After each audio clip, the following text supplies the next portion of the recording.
Miércoles 2 de marzo. Se hace tarde. El elemento me espera entre las sombras.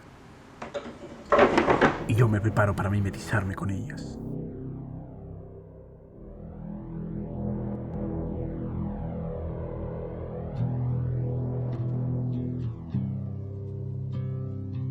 Me adentro a su cueva.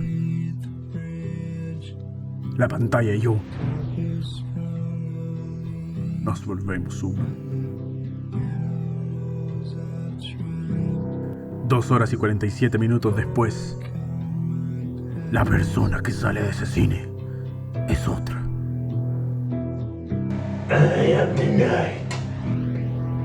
No recuerdo cómo llegué a casa, extasiado en el furor de lo que acababa de presenciar. Para cuando me conecto, el elemento ya se ha extendido por la web. Lamentablemente, su mensaje de venganza ha inspirado a la gente incorrecta a decir las cosas incorrectas. En el sentido que no encuentro algo inherentemente malo como en querer ser venganza. Quizás muchas víctimas de Gotham esperan venganza y les gustaría tener venganza. No siento que esa wea sea inherentemente mala. Atacan como serpientes y yo estoy aquí, observando. Debo marcar la diferencia. No puedo estar en todos lados, pero puedo comenzar por aquí. Aunque me demore 2 meses en hacerlo. Señoras y señores, tenemos Batman definitivo. Comienzo diciendo que los primeros 30 minutos de la película son los mejores que he visto en un cine probablemente en mi vida. Parte con ese punto de vista del Riddler en primera persona, que va a ser el mismo que ocupa después Batman, y con eso deja claro su statement desde el principio, con la posterior introducción del protagonista, la música en crescendo, la perfecta fotografía de Greg Fraser, las sombras, los colores, el enfoque en la oscuridad, todo está en su punto perfecto. Este es el Batman más fiel que hemos tenido en los cómics y por mucha diferencia. Y no es que eso garantice una buena película, como dije en mi video del Joker, pero el interés de cuidar y seguir el legado del séptimo arte garantiza un cuidado de la imagen de la película, pero también de su tono y de su temática. Tanto el Caballero de la Noche como su universo se sienten sacados de una página de cualquier cómic de Batman de los últimos 80 años, a la vez que están llenos de ese estilo propio que Matt Reeves añade a la fórmula, para darnos una representación que se siente fresca a la vez que clásica. Pequeños detalles como la narración interna del personaje, ya atípica para estos momentos en cualquiera de sus cómics, se adapta brillantemente por Reeves como este diario psicótico de lucha contra el crimen, a lo Travis Bickle en Taxi Driver. Se llama Pickle, Travis Bickle.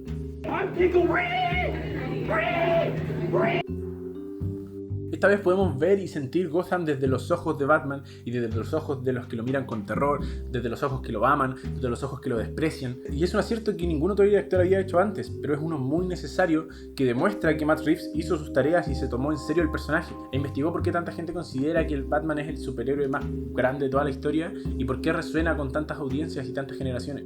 Hay una serie de decisiones que me hacen pensar que Matt Reeves es un hombre bastante ingenioso. ¿Sabíais, por ejemplo, que el cómic insignia de Batman de toda la vida ha sido Detective Comics? Que es un nombre tan importante que es de donde vienen las iniciales de DC.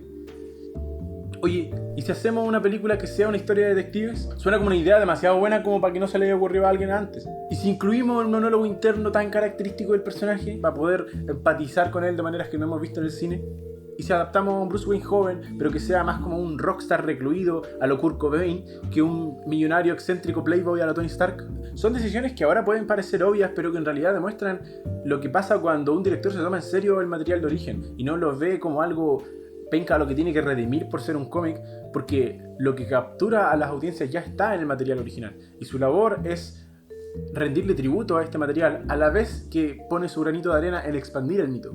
And you're entering into a history that goes back more than 80 years into the comics. Like, people have their version of Batman in their heads. They're going to compare your version to that. You're really just a custodian for a character. Someday somebody else will get the mantle and they will take Batman and they will do what they think is right with Batman. La película toma influencia de muchas épocas y muchas etapas de Batman. No voy a entrar en detalle porque para eso está este video.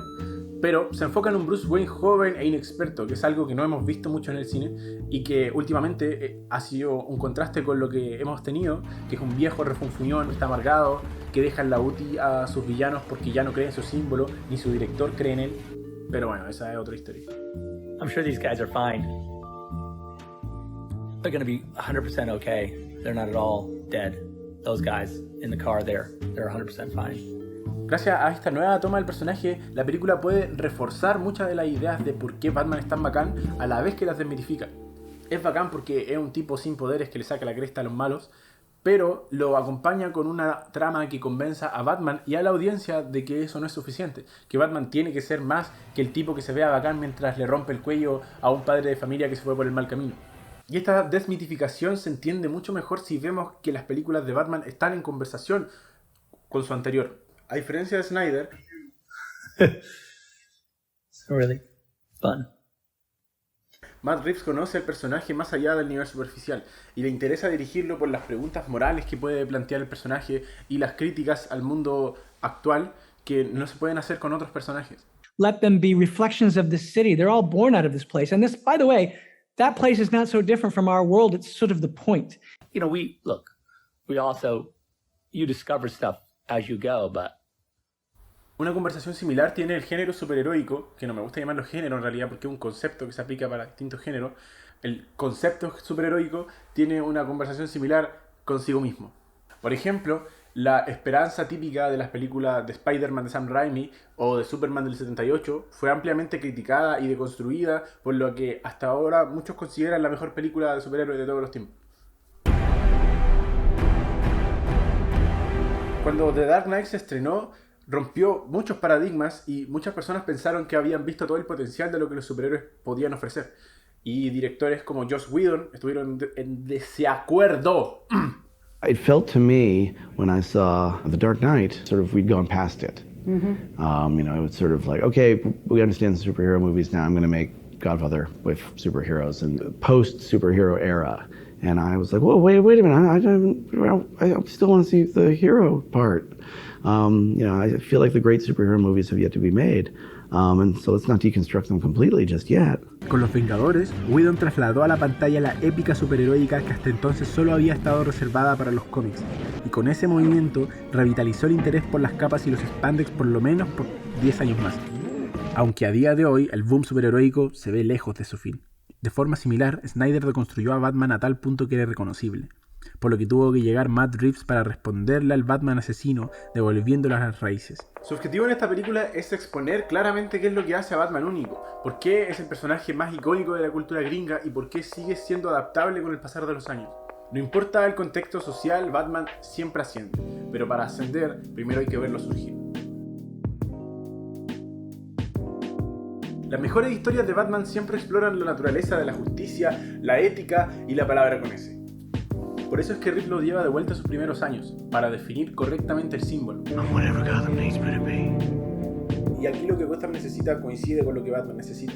Este Batman se va por una línea mucho más comunitaria, a diferencia del Batman de Nolan, donde el poder del individuo y de su símbolo inspiraba a toda una comunidad.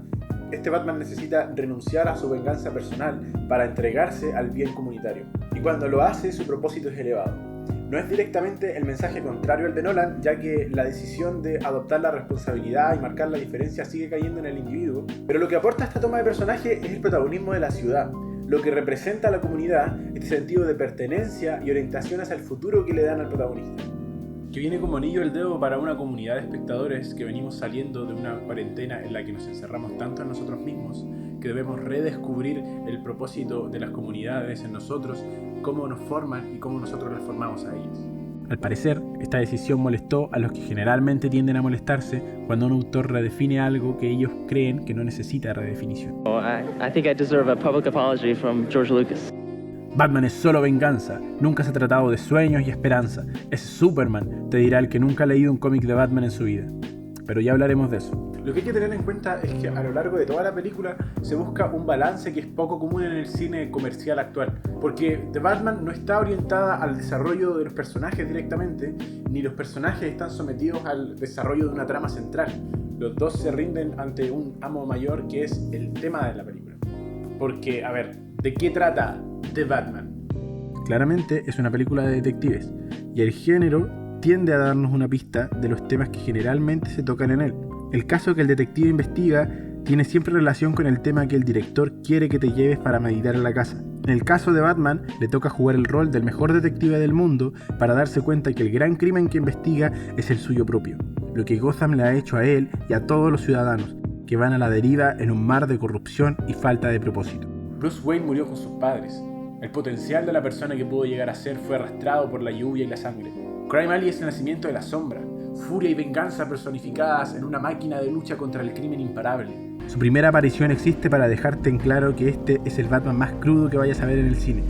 Es quien más se identifica con la sombra, porque es literalmente la sombra de la persona que alguna vez fue, o que nunca pudo ser. Este es un Batman egocéntrico, para nada un playboy, que logra capturar esta esencia del pibito emo que escucha Nirvana al fondo de la sala de clases. Está tan imbuido en su propia oscuridad que no logra ver la luz. No alcanza a identificar hasta qué punto debe llegar, hasta quién debe llegar la furia castigadora, que para este punto es lo único que le da sentido a su vida. Se viste de noche y castiga al elemento para poder revivir la muerte de sus padres, noche tras noche, para que el tormento tenga algún tipo de sentido. El poco control que tiene en su vida lo enfoca en controlar cómo lo perciben los criminales, pero se ha enfocado tanto en ser la venganza que ha perdido de vista el cómo lo ve la policía, los niños, sus seres queridos, el impacto en el corazón de los ciudadanos de Gotham. I don't care what happens to me. The defining factor of Batman a lot of the times is his control over himself. He's mastered himself, and in this he hasn't mastered it at all, but he thinks he has in a lot of ways. Y es que esta película está invertida, porque el Batman que conocemos y amamos desde siempre es una persona que ha dominado completamente su sombra junguiana. Batman no tiene derecho a ser un ser humano funcional, debería ser un desastre, hundido en su miseria, y sin embargo es un ser que forjó su dolor como un arma beneficiosa para la sociedad. Como Elon cuando compró Twitter. Todo su ser está dedicado a su misión para que ningún otro niño vuelva a ver a sus padres muertos en un callejón. El problema general de Batman, y de este Batman en particular, es después de que incorpora la sombra. Y es que esta sombra forma tanto parte de su vida que lo termina absorbiendo a él, y es la sombra la que lo domina. Sigue siendo el niño inocente que no sabe cómo funciona el mundo. Se cree la venganza encarnada, mientras que la venganza lo carcome por dentro y por fuera. Su piel se vuelve pálida, sus ojos se dañan con el sol, la figura de la noche lo consume todo. Los ojos de Batman le carcomen los ojos al hombre que de a poco se apaga. Me falta Bruce Wayne en esta película.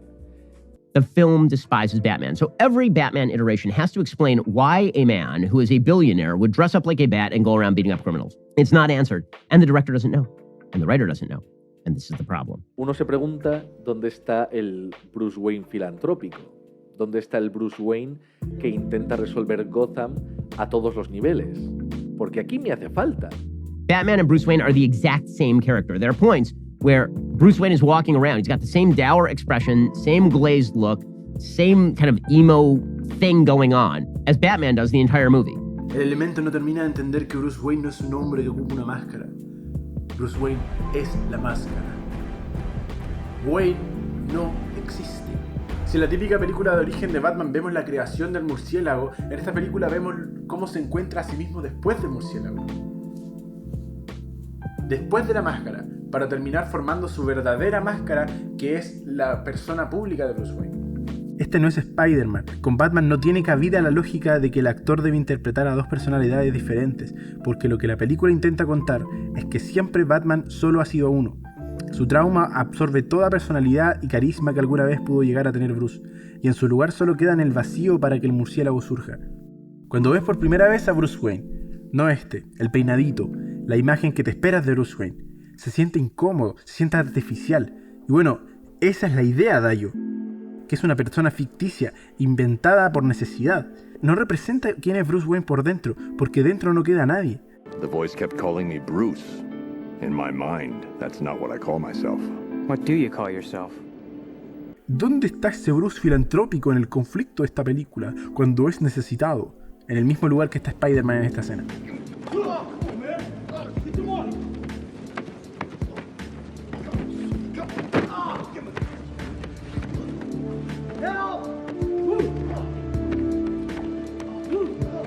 Este Batman no es Batman para ayudar al prójimo, lo es para castigar al culpable. Es venganza, no justicia, no esperanza. Bruce no ha percibido el cambio que puede generar en la ciudad y que ya ha comenzado a generar.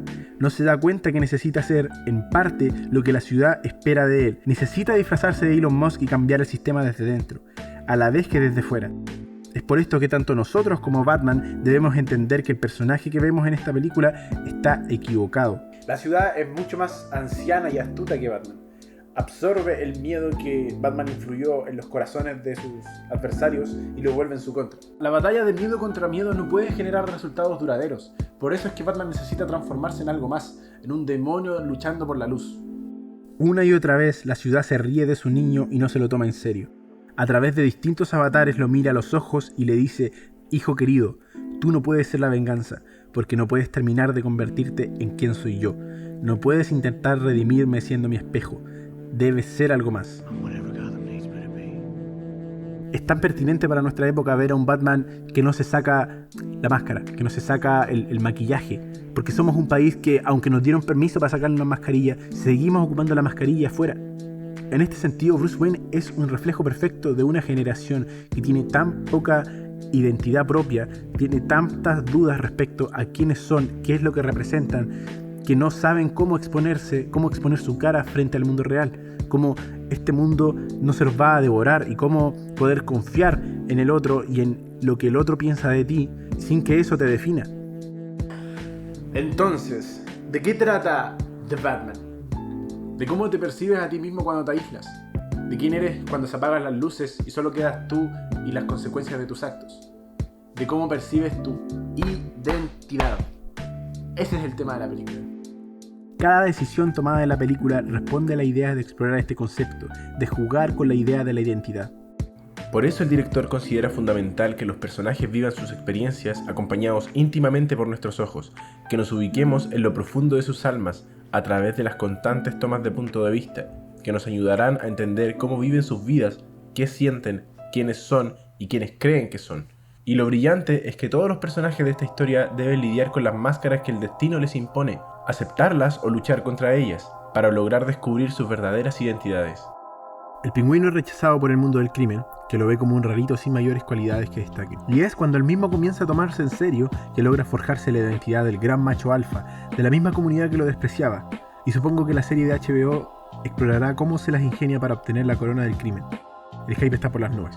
A Selina la vemos a través de los ojos de Batman, que observan a la huérfana de ropa interior blanca que se cubre con la armadura negra necesaria para sobrevivir en los barrios bajos de Gotham. Detrás de su máscara y sus pelucas sigue siendo alguien que no puede superar los traumas de su niñez.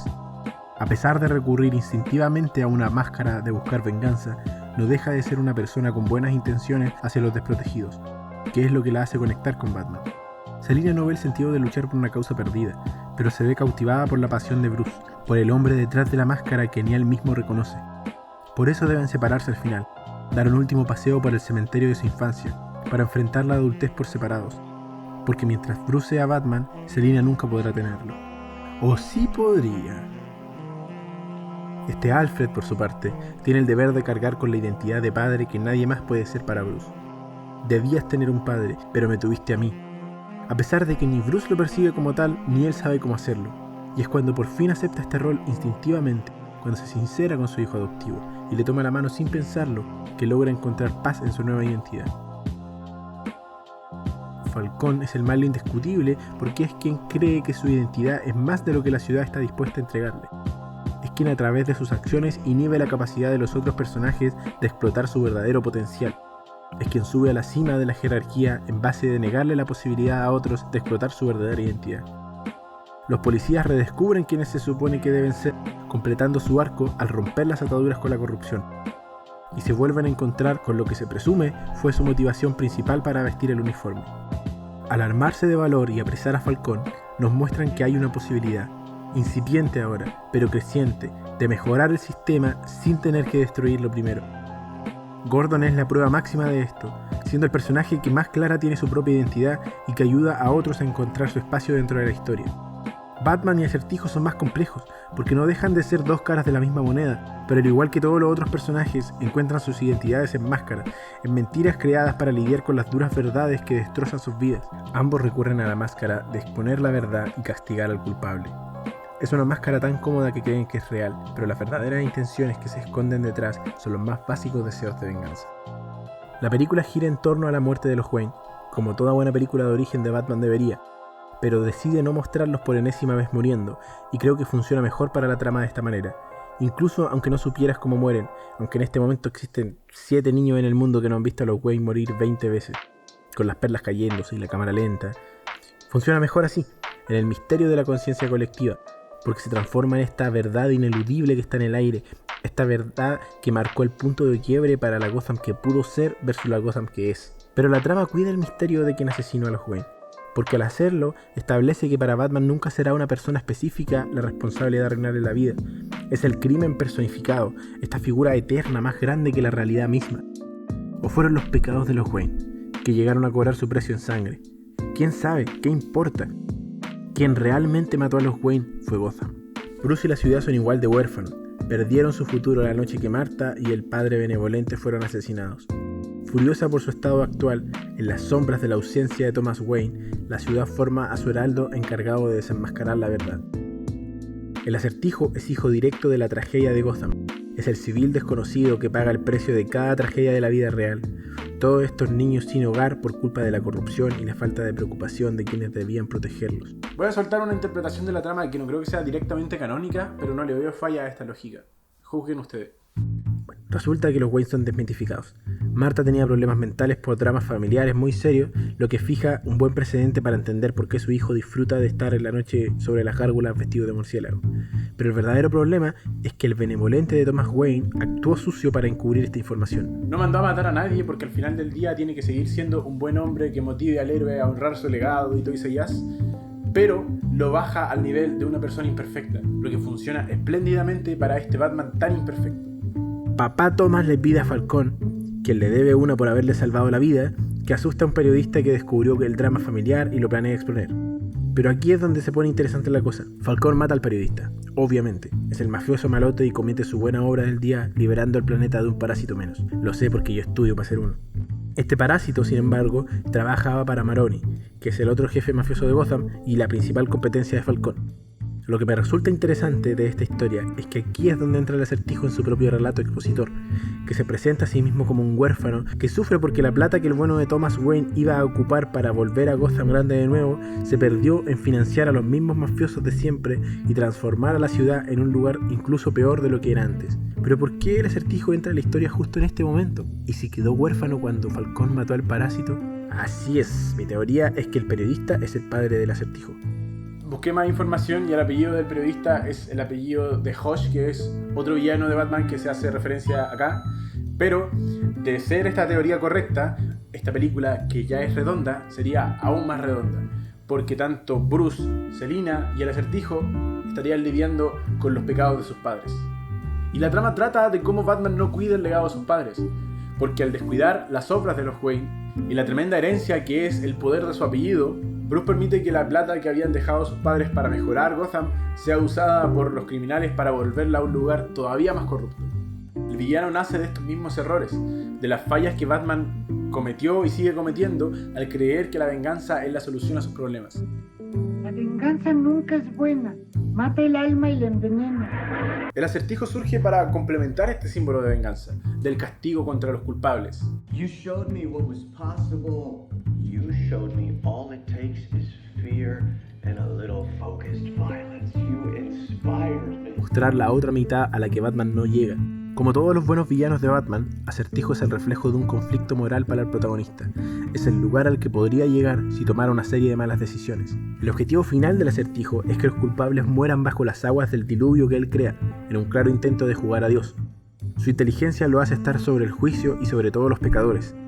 Por eso ve a Batman como un igual, y lo invita al arca de la salvación de los justos. Es en este punto cuando Batman se percata que lo que ve detrás de la reja es en realidad su reflejo, su hermano, hijo de la Gotham que los forjó cuando les quitó todo.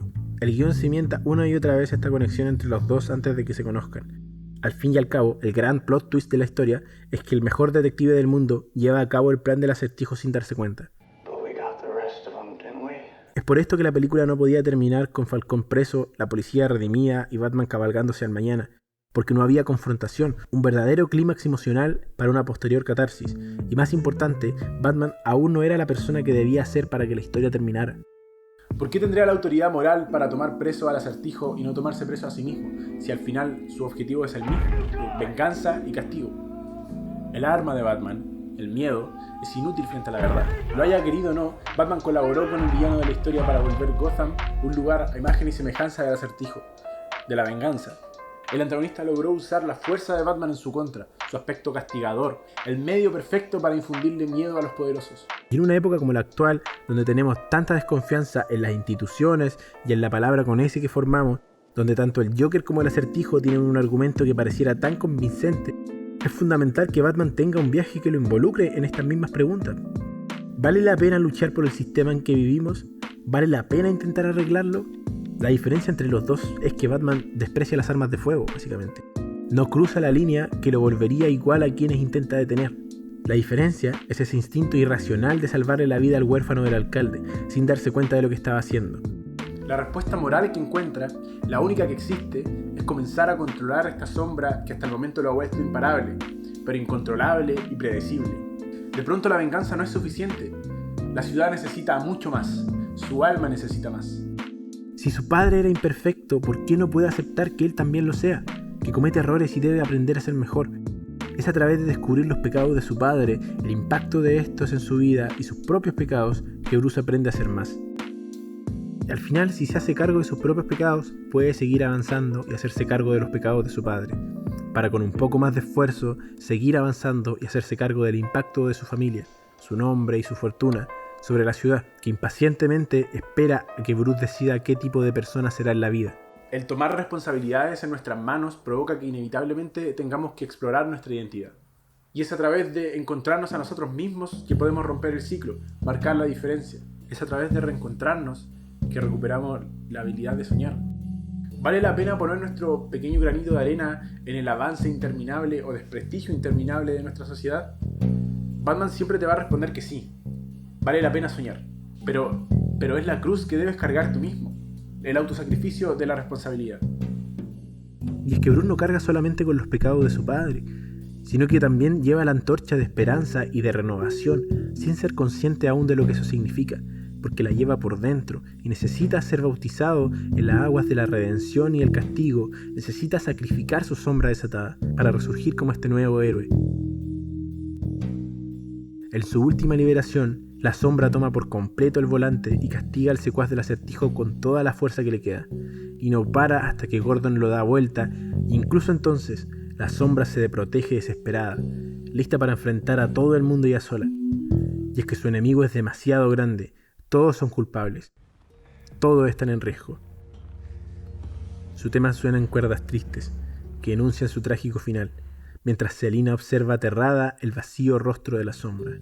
Su tema, el del terror de Vader, se pierde en el suspenso de la venganza, que se lo come y se come a Gotham, como si escuchara las palabras que se acaban de pronunciar. Suelta sus últimas barreras para entrar a las aguas del castigo, que entran para devorarse a todos los pecadores. El tema de la venganza suena una última vez, en una campana fúnebre. La venganza muere, en manos de su símbolo, aquel murciélago que no fue suficiente. Cae a las aguas de la muerte, y las luces titilan entre el azul y el rojo. La ciudad está indecisa de hacia dónde irá su futuro. Pero entonces surge de las aguas un nuevo ser. El viejo hombre murió para dar nacimiento a una nueva vida. El nuevo ser bautizado sigue su instinto, ese que cansado de tanta oscuridad, prende una luz que ilumina el camino. Es una luz tenue, una luz roja, tétrica incluso, una luz de Batman. Pero luz al fin y al cabo. El instinto es reafirmado con su primera misión, salvar al mismo niño que lo hizo aparecer en primer lugar, el huérfano del alcalde. Sus hermanos lo aceptan como miembro del cuerpo y lo siguen, mientras él guía el camino hacia el mañana, no hacia la dirección que normalmente iría la ciudad, sino que por un nuevo sendero. La ciudad sigue su ejemplo y avanza, se eleva para buscar nuevas posibilidades, pero justo antes, una niña asustada lo toma para sentir seguridad. Y recién entonces, Batman lo comprende.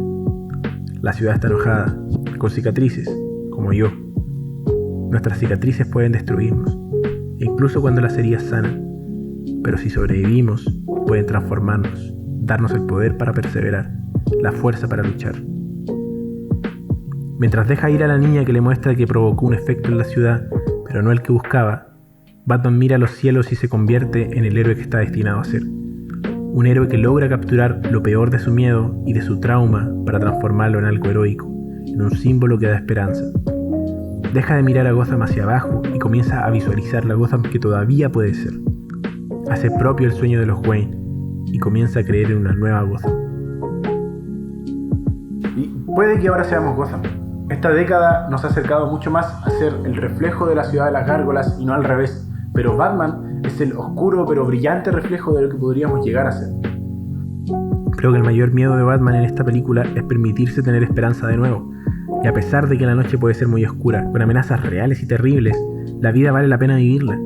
No solo como un castigo penitente de un niño que juró vengarse, sino que como una posibilidad de redención del niño que identificó su miedo y logró hacerlo su mayor arma, en pos de la esperanza. Por eso el Caballero de la Noche nos cautiva una y otra vez. Aunque los años pasen, sigue siendo el Quijote de nuestra era.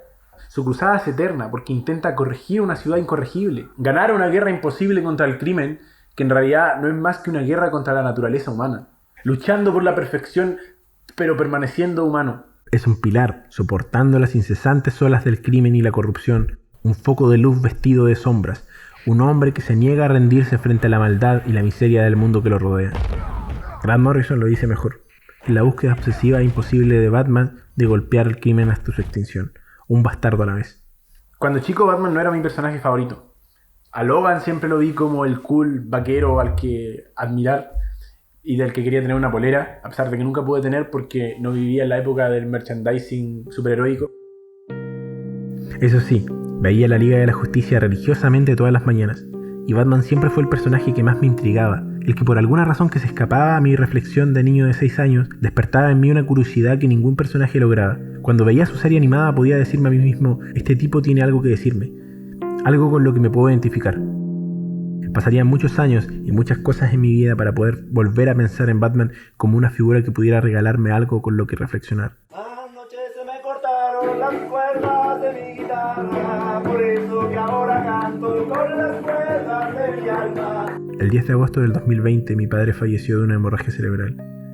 Impredecible, incontrolable. No pude vengarme de nadie.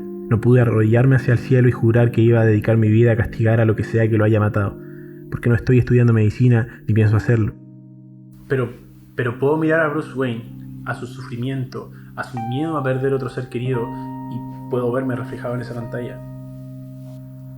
Puedo mirarlo a los ojos, estos ojos llenos de angustia, de miedo frente al futuro que nunca llega, de sentir el miedo que te rodea y te intenta hacer suyo. Y puedo verlo levantarse, mirar al miedo a la cara y decirle: no, nunca voy a ser tuyo. Pero el fantasma de ellos siempre está al acecho, siempre vuelve a ese rincón de tu mente que compara sus expectativas eternas con tus pecados mortales. Frente a ellos, inmortales en el recuerdo, cada comparación te deja mal parado.